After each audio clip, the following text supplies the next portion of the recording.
While I was inside the Moana Blue Pacific Pavilion, I bumped into the one and only Miss Samoa 2023 Moemoana Schwenke. We managed to capture an interview with her, and this is what she had to say. Talofa lava, my name is Moemoana Schwenke, and I am here at COP28, part of the Samoa delegation. Very honoured to be one of the young people in the delegation, and from this year onwards they're very keen on having more young voices present in Samoa's delegation, so very, very honoured. My first experience in the climate change scene was with the Pacific Climate Warriors. Based in Sydney and part of the Samoan Pacific diaspora, I was a part of a lot of the protests and the different kind of mobilising that they would do at grassroots levels. My first COP that I attended was COP26, which is in Scotland, and I was part of a youth delegation that was there.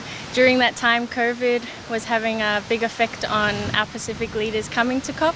So as young people, we were really strengthening the voice of the Pacific and young people at that particular COP. This year at COP28, there are priorities from the Pacific.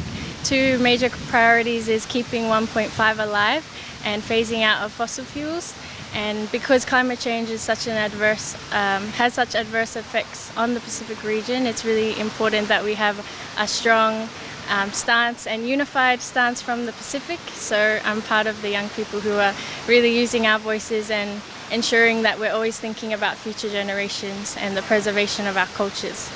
So we'll be attending a lot of side events, have a few speaking roles at some of the side events happening at the Moana Blue Pacific Pavilion, but also because Samoa is chair of AOSIS, so really amplifying the priorities of AOSIS and also trying to unify the Pacific delegates that are here, the youth.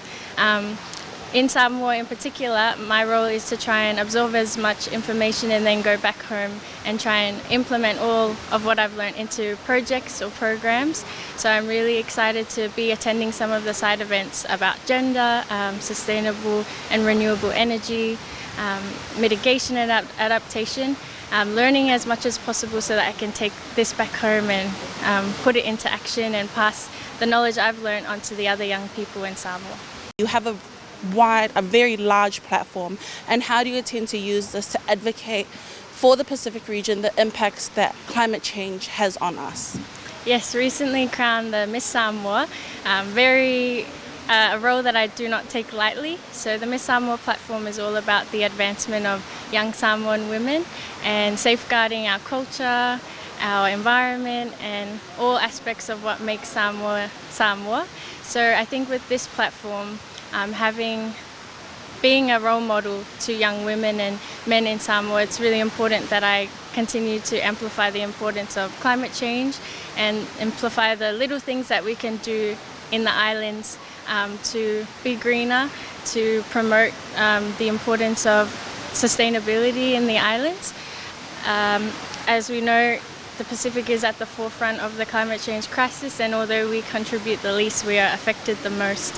So it's really important that we're growing awareness in Samoa and in the Pacific. I do know there are a lot of communities still who are impacted by climate change every day, yet still don't or are not aware of the technicalities of what COP is. And I think me being here at COP28, I really want to pass that message on to Samoans, because they do need to be aware of the big negotiations that are going on and the role that world leaders and big countries in the world who are big emitters, how we can continue to amplify the voice of the Pacific. Soon there'll be the Miss Pacific Islands, so that's another opportunity and platform to continue to promote the importance of climate action and staying unified as a Blue Pacific. The importance of the COP28 negotiations and everything that goes on in the background is for the purpose of our future generations. As we heard from Moemoana, we aim to safeguard our cultures and make sure our environment is breathable, livable for the future generation to come. This is Cameron for Pasifika TV.